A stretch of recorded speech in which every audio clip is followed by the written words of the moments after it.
So we're here with John Miles. He was diagnosed with Parkinson's disease about 10 years ago. So we're going to get a little bit more information about his story and his journey with Parkinson's. So tell me about how you became diagnosed with Parkinson's. Well, I was, believe it or not, I used to do about 5 miles on the treadmill every day.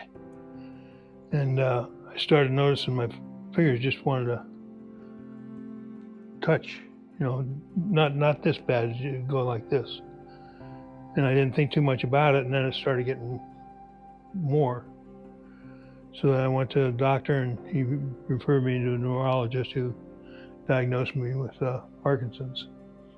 And he put me on a medication, ropinirole at the time, to control the tapping. And I stayed that way for a number of years, although the shaking got worse in the hand.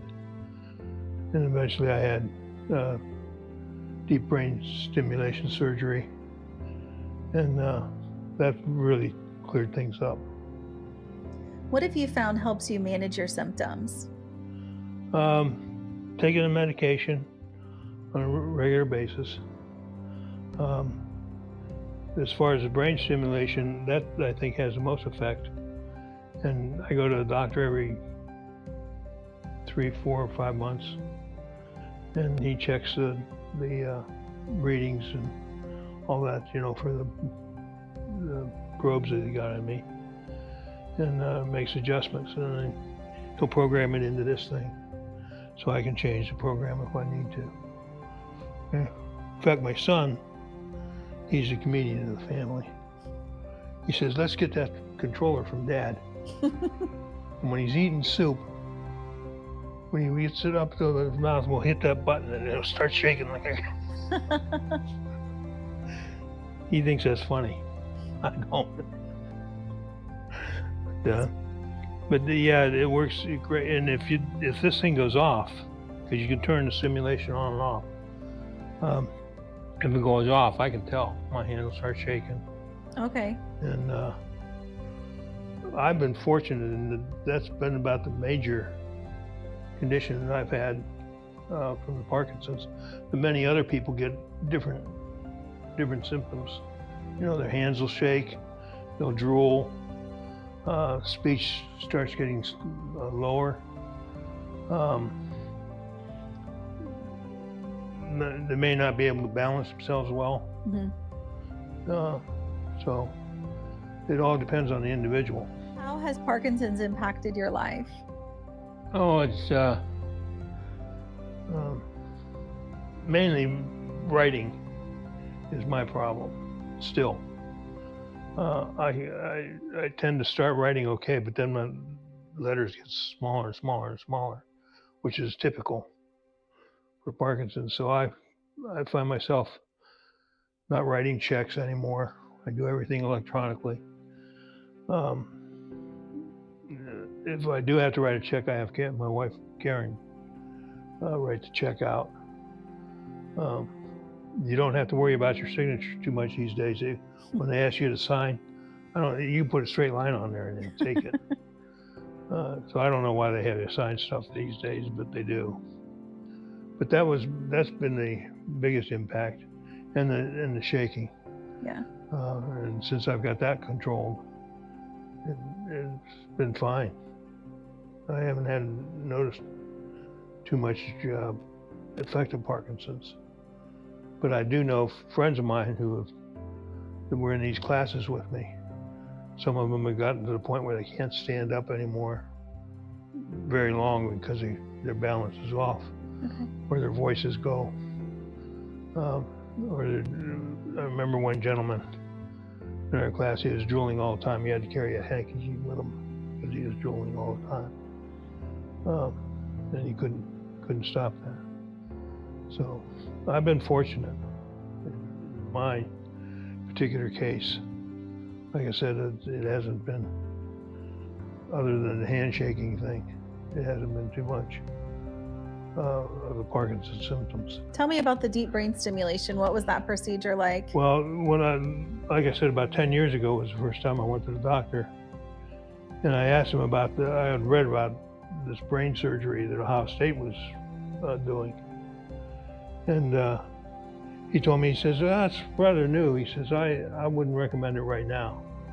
So I waited, and then when the shaking was like this all the time, and the medication I was taking, which eventually wears off, it's like it builds a tolerance to it. When that was bad, and I decided to look at the deep brain stimulation in Ohio State. And one of the few times I go to Ohio State. Anyway, we did the surgery, and it took care of it very well. And you get a little controller.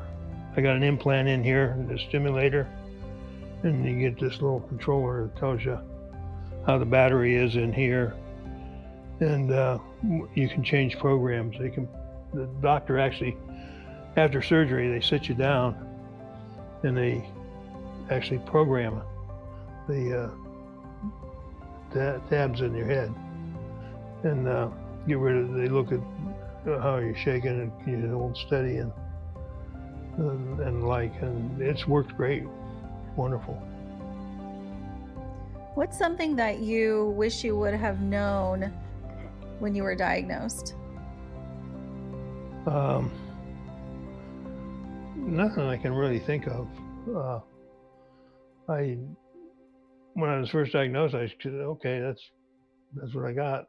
Yeah. And they say after about 7-8 years of medication, they either have to increase it so much to overcome the symptoms that they just can't give you anymore. And so that's when the symptoms really talk. And I never thought about that at all. I just, got rid of the shake, and I was happy. So following your deep brain stimulation, you're still on medication for Parkinson's. Do you want to tell us a little bit more about that? Why it's important to take it on time every day? Yeah, well, medication, just like anything else, it builds up in your system.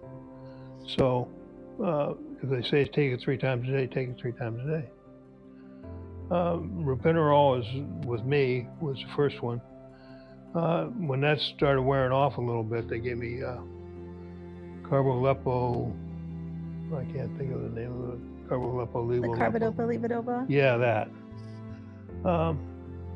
They gave me that, and after the surgery, they took me off of that altogether, and just told me to take. I was taking, I think, 2 ropinirole pills. I don't know what dosage they were, but there were 2 tablets a day, or 2 tablets 3 times a day. I'm doing 1 3 times a day now. Taking those, and that's the Parkinson's medication that I take. I got a bunch of other ones, but not related to Parkinson's. What's something that you would share with somebody who's newly diagnosed with Parkinson's? Don't get down on yourself. Go to the class. There's classes around you can go to, and I'd go to those classes, and you meet people that have Parkinson's. Some in worse phases of Parkinson's than your own, some in less. But you got a camaraderie, friendship there that you build. And I think I like making friends, so that's always fun to do. Yeah. Is there anything else you would want to share? Like I said, don't give up hope. You can get a lot of help. There's a lot of help out there. And looking at what symptoms are, how you can overcome them, some of them. But Parkinson's, still progressing. So I don't know what's going to happen with me, but right now I feel like I'm on top of the world, other than my knees. What has your support network been like since you were diagnosed with Parkinson's? Well, as I mentioned to you, the outside support groups are like the Y, Riverside Hospital, Ohio Health, all those functions, and even some communities have support groups, but the biggest support group is family. And I've been very, very fortunate there. got a wife that won't take no for an answer. And my kids have been great. I have 2 kids that live here in Columbus area, and they're coming over. My daughter in North Carolina calls every day. But they'll do anything that you need to be done, help you with getting around and going to doctor's appointments and the like. So you were an assisting hands client after you had knee surgery. hmm Tell me what your experience was like. Well, it was, first of all, I couldn't get out of bed very easily, and so they'd come in and help do that. And they relieved a lot of pressure off my wife, who was trying to do all that stuff, prepare meals, clean the house, take care of me.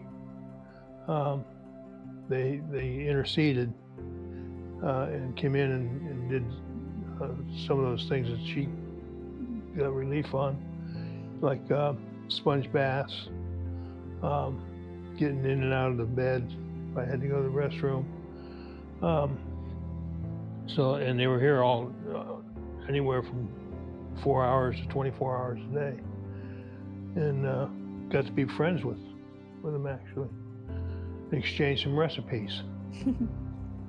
And they were very helpful in that regard.